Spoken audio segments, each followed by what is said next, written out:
P T I کو ایوان کے اندر ہم سمجھیں گے کہ ہماری ضرورت ہے یا ہم سمجھیں گے کہ پی ٹی آئی کا ساتھ دینا ملکی مفاد میں ہے وہاں ہم ساتھ دیں گے، نہیں تو ہم نہیں دیں گے۔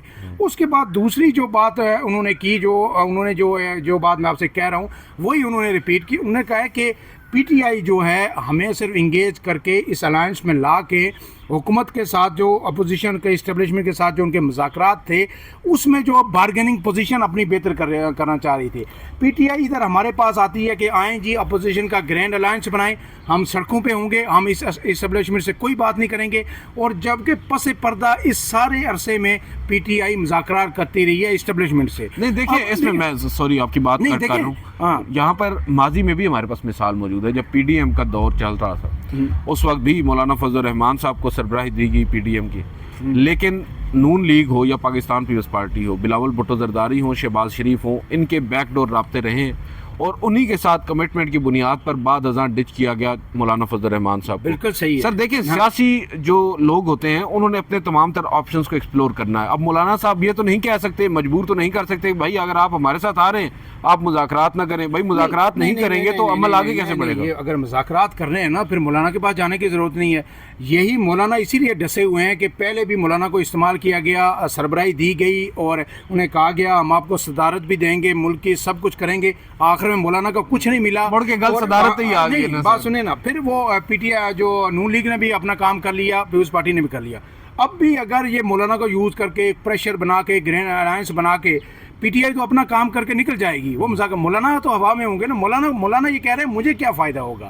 اب آپ کو پتہ ہے کہ اس سارے گرینڈ الائنس میں یہ جو چیزیں ڈسکس ہو رہی تھیں وہ ڈی آئی خان کا حلقہ تھا، ملکی مفاد کی ہو رہی ہے اور پھر مجھے فائدہ، یہ مجھے سمجھ میں نہیں، یہ تو ہوگا نا۔ دیکھیں بات سنیں، جب چیزیں کہاں پہ جو رکھنا تھا وہ کہاں پہ دیکھیں اس وقت ایک بنیادی طور پہ نا آپ کو ایک سینٹرل پوائنٹ رکھنا ہے نا کہ بھائی اگر آپ سمجھتے ہیں تمام فریقین اس بات پر متفق ہیں کہ یہ جو ریڈ لائن ہے کراس کر دی گئی ہے یہ ہمارے ملک کے لارجر انٹرسٹ میں نہیں ہے، ہمیں اس چیز کو ریورس کرنا ہے اور ہم بائی ہک اور بائی کروک ہم احتجاج کر کے سڑکوں پر نکل کر جیسے بھی مجبور کریں گے مقتدرہ کو کہ بھائی آپ سنبھلیں واپس آئیں۔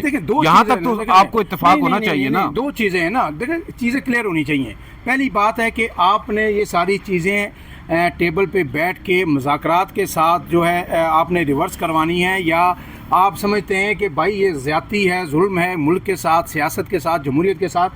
اب ہمارے پاس کوئی آپشن نہیں ہے سوائے اس کے کہ ہم کشتیاں جلا کے سڑکوں پہ نکلیں گے، جتنی بھی اپوزیشن ہے، ٹھیک ہے۔ لیکن اس اپوزیشن کو لیڈ کون کر رہا ہے؟ اس وقت پی ٹی آئی کر رہی ہے نا، تو پھر یہ کال پی ٹی آئی کی ہونی چاہیے۔ پی ٹی آئی کی طرف سے کلیئر کٹ سٹانس یہ دینا چاہیے کہ بھائی اسٹیبلشمنٹ سے کسی سطح پر کوئی مذاکرات نہیں ہوں گے، ہم تمام اپوزیشن کو لے کے سڑکوں پہ جائیں گے اور اب سڑکوں پہ مجبور کریں گے اپوزیشن حکومت کو، اسٹیبلشمنٹ کو کہ یہ چیزیں 26ویں ترمیم سمیت سب چیزیں جو ہے ریورس ہوں۔ اب پی ٹی آئی آپ کو پتہ ہے اعظم سواتی بارہا ایک دفعہ نہیں 10 دفعہ کہہ چکے ہیں کہ ہم مذاکرات کے لیے تیار ہیں، ہم مذاکرات کریں گے، ٹھیک ہے۔ وہ پی ٹی آئی بریسٹر گور بھی کہہ چکے ہیں کہ جناب بالکل ہم ہر وقت تیار ہیں میننگ فل ڈائلاگ کے لیے۔ تو مولانا یہ کہہ رہے ہیں کہ جناب جب ہمیں استعمال کر کے، ہمیں پریشر بنا کے، ہمیں یوز کر کے تو یہ مذاکرات کرنا چاہ رہے ہیں، تو پھر ہم ان کے ساتھ کیوں جائیں، جا کے مذاکرات کریں، ہم اپنی سیاست اپنی طور پہ کھیلیں گے۔ مولانا نے پہلے بھی ان کو کہا کہ جناب علی امین گنڈا پور کا جو حلقہ ہے، آپ کو پتہ سیاست ساری وہیں پہ پھنسی ہوئی ہے، ٹھیک ہے۔ علی امین گنڈا پور کوئی مولانا کو سپیس دینے کے لیے تیار نہیں ہے۔ مولانا چاہتے ہیں کہ میرا جو ان کا بیس ہے وہی حلقہ ہے، وہی علاقہ ہے، ٹھیک ہے، تو وہاں پہ ہمیں سپیس دی جائے اور جو ہے علی امین گنڈا پور کو منایا جائے۔ لیکن پی ٹی آئی آج تک ان کو منانے میں بھی کامیاب نہیں ہوئی، تو مولانا کو کون سے نفلوں کا ثواب ہے کہ وہ اس میں آگے جائیں گے۔ اب مولانا نے اپنا راستہ اختیار کر لیا ہے۔ انہوں نے یہ کہا ہے کہ جناب میں جو ہے نا اسی ہفتے جو ہے میرے خیال میں انہوں نے کہا ہے کہ جناب لاہور میں جو اسرائیل مرد آباد ریلی مینار پاکستان کے مقام پر ہوگی 27 اپریل کو۔ پھر انہوں نے پشاور کی کال دی ہے نیکسٹ ویک میں، اس کے بعد کوئٹہ میں وہ ریلیاں کریں گے۔ اس سب کے ساتھ ساتھ آپ نے دیکھا کہ کل جو ہے اسلام آباد میں جو جماعت اسلامی کا جو فلسطین مارچ تھا بڑا ہی کامیاب مارچ ہوا اور ہزاروں کی تعداد میں لوگوں نے وہاں پہ شرکت کی۔ حکومت نے روڑے بھی اٹکائے، کنٹینرز بھی لگائے، ایکسپریس وے کو بند بھی کیا، لیکن ہزاروں لوگ وہاں پہ پہنچے اور اس کی بڑی کوریج ہوئی دنیا کے اندر۔ ایک میسج بھی گیا، حماس نے بھی آج اس کی جو ہے نا شکریہ ادا کیا پاکستان کا۔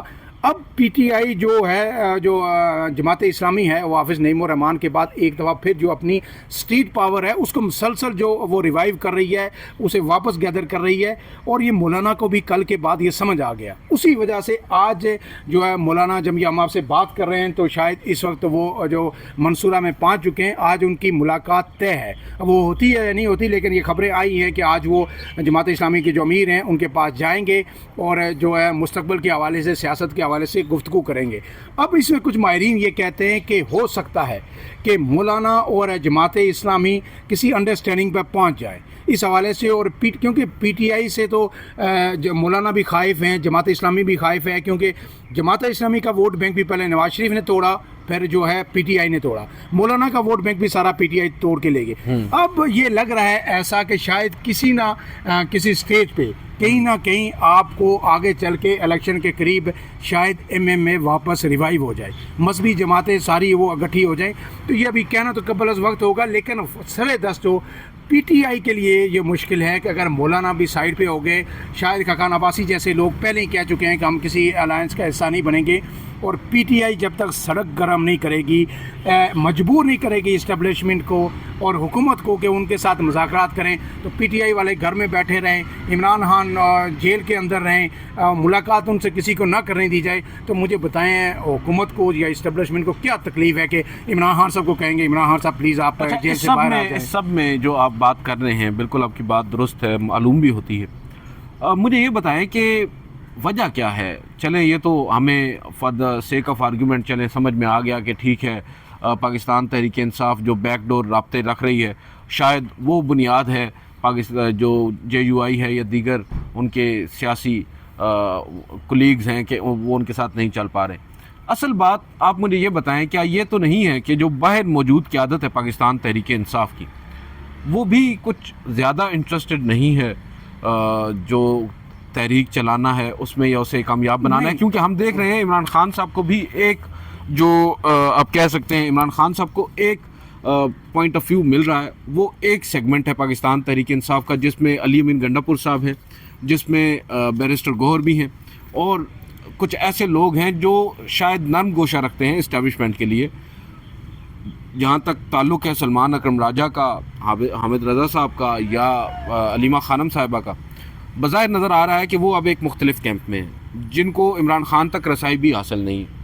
تو آپ مجھے یہ بتائیں، کیا یہ وہ جو سیاسی قیادت پاکستان تحریک انصاف کی ہے جس کے ہاتھ میں ہے باغ دوڑ؟ کیونکہ ہم نے بھی ایک ڈیمو دیکھا ہے سر ریسنٹلی جوڈیشل کمیشن کی میٹنگ میں سپریم کورٹ میں جب ہوئی، جہاں پر اسلام آباد high court supreme court of Pakistan میں لاہور ہائی کورٹ سے ایک جج جسٹس باقر نجفی صاحب کو لایا گیا. اب وہاں پر بھی ہم نے دیکھا کہ جو پاکستان تحریک انصاف ہے اس نے سم وٹ کہہ سکتے ہیں پلیز کرنے کی کوشش کی ہے اسٹیبلشمنٹ کو، ان کو ناراض نہ کرنے کا بیڑا اٹھا لیا ہے. تو بظاہر تو نظر یہی آ رہا ہے کہ وہ خود ہی جو اپنی احتجاجی تحریک ہے اس کو نہ چلانے کا ارادہ رکھ چکے ہیں. اس میں مولانا کو ہمیں الزام زیادہ نہیں بلکہ انہیں خود بھی تو دینا چاہیے. دیکھیں اس میں عدیل سرفراز صاحب میں پہلے بھی یہ کہتا رہا ہوں، بار بار یہ کہتا رہا ہوں کہ یہ جو اس وقت پی ٹی آئی کی قیادت باہر ہے، اس میں اتنی صلاحیت ہی نہیں ہے کہ یہ اتنی بڑی تحریک برپا کر سکیں کہ جو عمران خان کو باہر لانے کا سبب بن سکے. ٹھیک ہے، اس میں پہلے تو ان ایکسپیرینس لوگ ہیں جو جن کا سیاست میں جو ہے اس طرح کی احتجاجی تحریکوں سے کبھی کوئی واسطہ نہیں پڑا. ایک تو وکلا کی عادت ہے، ٹھیک ہے، وہ بھی وہ وکلا نہیں ہے جو افتخار چودھری کے دور میں تحریکوں کو لیڈ کرتے تھے. وہ ہوتے تو شاید پھر بھی کچھ نہ کچھ کسی حد تک ہو جاتا. لیکن آج جو سلمان اکرم راجہ ہیں یا دوسرے بیرسٹر گور ہیں، ان میں نہ یہ لوگوں کو نکالنے کی صلاحیت ہے، نہ یہ وہ تحریک لیڈ کر سکتے ہیں. جہاں تک بات ہے جناب عمر ایوب صاحب کی، تو عمر ایوب صاحب نے جو ہے نا ساری زندگی نون لیگ میں بھی رہے، کاف لیگ میں بھی رہے. وہ کوئی پی ٹی آئی کے عمران خان کے جیالے نہیں ہیں اور نہ وہ اس طرح سے لوگوں کو نکال سکتے ہیں. اگر آج کوئی نکال سکتا تھا، کوئی سڑک گرم کر سکتا تھا، میں آپ کو بتاؤں لوگوں کو اپوزیشن کو کچھ ساتھ لا سکتا تھا، وہ شاہ محمود قریشی تھے، یاسمین راشد تھی، یا پھر کسی حد تک اسد کیسر بھی یہ کام کر سکتے ہیں. ٹھیک، اس کے علاوہ مجھے چوتھا بندہ نظر نہیں آ رہا، کیونکہ علی امین گنڈاپور کے پی کے حد تک وہ لوگوں کو تو نکال سکتے ہیں، پی ٹی آئی کے ورکر کو. وہ عمران خان جب بھی کال دیں گے وہاں سے لوگ نکلیں گے. باقی پنجاب میں، سندھ میں، بلوچستان میں یہاں سے یہ لوگ نہیں نکلیں گے. اب غلطی تحریک انصاف سے کیا ہوئی کہ جو 26 نومبر کی، میں بار بار یہ کہتا ہوں کہ جو کال دی گئی تھی 26 نومبر کی، عمران خان کی طرف سے کہا گیا کہ وہ فائنل کال ہے. اب اس کال کا جو نتیجہ آیا وہ تحریک انصاف کے لیے بہت بڑا سیٹ بیک تھا. اب فرض کر لیں کہ تحریک انصاف ایک اور کال دیتی ہے، فائنل کال دیتی ہے. عدیل سرفراز صاحب اگر ریاست ہے، پہلے جو کچھ ہوا اس کا کہیں کوئی آپ کو بیک لیش کچھ نظر آ رہا ہے؟ سب کچھ سکون میں ہے نا. اگر ویسا ہی کام پھر ہو جاتا ہے اور یہ تحریک بھی جو فائنل، ایک اور فائنل کال جی آپ اس کو کہہ دیں، وہ بھی اگر ناکام ہو جاتی ہے، لوگوں کو نہیں نکلنے دیا جاتا، اس کے بعد تحریک انصاف کیا کرے گی؟ پھر تو عمران خان اگلے 4-5 سال جب تک یہ رجیم چل رہی ہے پتہ نہیں کتنا کنٹینیو کرے گی، وہ تو پھر اندر ہی رہیں گے.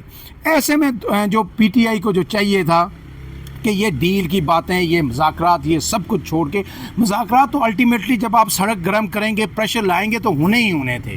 جو اگر 24 نومبر کو آپ بیٹھ جاتے سنگجانی میں تو یہ مذاکرات ہیں کچھ اور رخ اختیار کرتے. آپ دوڑتے ہوئے یہاں پہ آئے جی، کوئی کہہ رہا ہے علیمہ خان لے کے آئیں، کوئی کہتا ہے گنڈا پور لے کے آئے، کوئی کہہ رہا ہے بشرا بی بی لے کے آئیں. آپ نے مار کھائی، آپ لوگ بھاگے اور آج تک آپ کو پتہ ہی نہیں کہ کیا ہوا کیا نہیں ہوا. بھاگنے کا ٹھیک ہے، ہاں تو جو بھی ہوا چلے گئے نا. اب یہاں نہیں دیکھیں، نہیں وہ دیکھیں نا بات، وہ یعنی ڈسپرس ہو گئے نا، وہ ایک غلط موو تھی. آپ 4 دن وہاں پہ بیٹھتے، اس کے بعد 2 دن بعد یہاں پہ آ جاتے. آنے کا آپشن تو ہر وقت دیکھیں آگے آ کے پیچھے جانے کا کوئی آپشن نہیں ہوتا. پیچھے آپ بیٹھے ہیں تو آپ آگے آ سکتے ہیں. آپ ایک ہفتہ بھی وہاں پہ بیٹھتے، دن بہ دن ہر گزرتے گھنٹے کے ساتھ اسٹیبلشمنٹ اور حکومت پہ پریشر آنا تھا. آپ دوسرے دن ہی بھاگ کے یہاں پہ آ گئے، آپ ایک ہفتہ وہاں پہ بیٹھتے، یہ حکومت گھٹنوں پہ آ جاتی. اب جو ہے نا ایسی کوئی بھی موو اگر ناکام ہوتی ہے تو عمران خان کے لیے، پی ٹی آئی کے لیے بہت بڑا سیٹ بیک ہے. لیکن ایسے میں ضرورت یہ اس بات کی ہے، پی ٹی آئی کو گھبرانا نہیں چاہیے، ڈرنا نہیں چاہیے.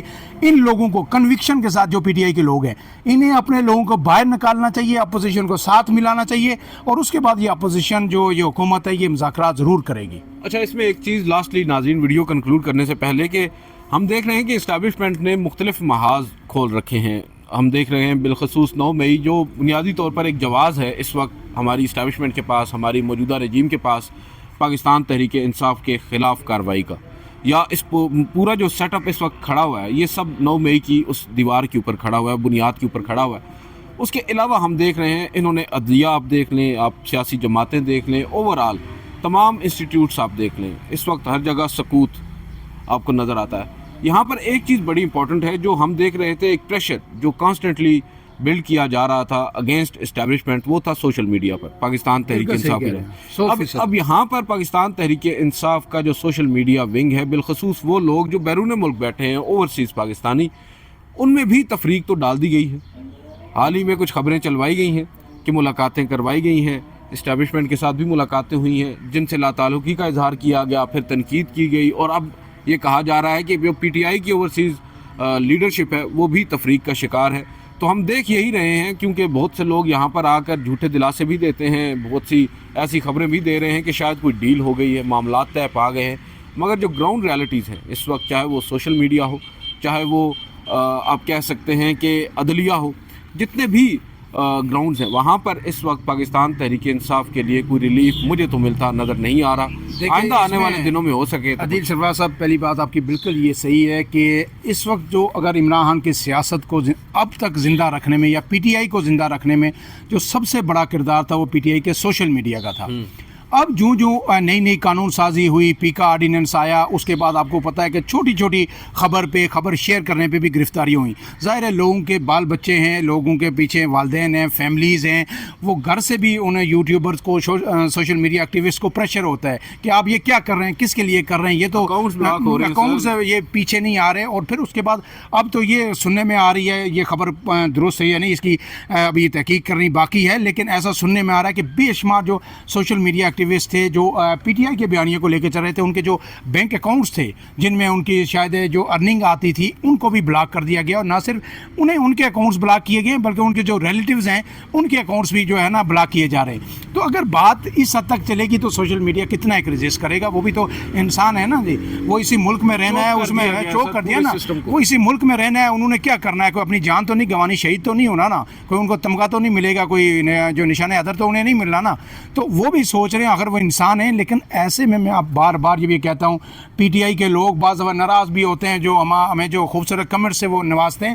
میں یہ کہتا ہوں کہ عمران خان کو میں تو اس بات کے بالکل 100% حق میں ہوں کہ مذاکرات کرنے چاہیے، ٹھیک ہے، کیونکہ عمران خان کا باہر آنا بڑا ضروری ہے. اور عمران خان میں کہتا ہوں کوئی ڈیل نہ کریں، کوئی اپنا جو موقف ہے اس کو سرنڈر نہ کرے، لیکن ایک چیز وہ مان لیں کہ وہ باہر آئیں گے، اس سسٹم کو جو ہے غلط ہے صحیح ہے چلنے دیں.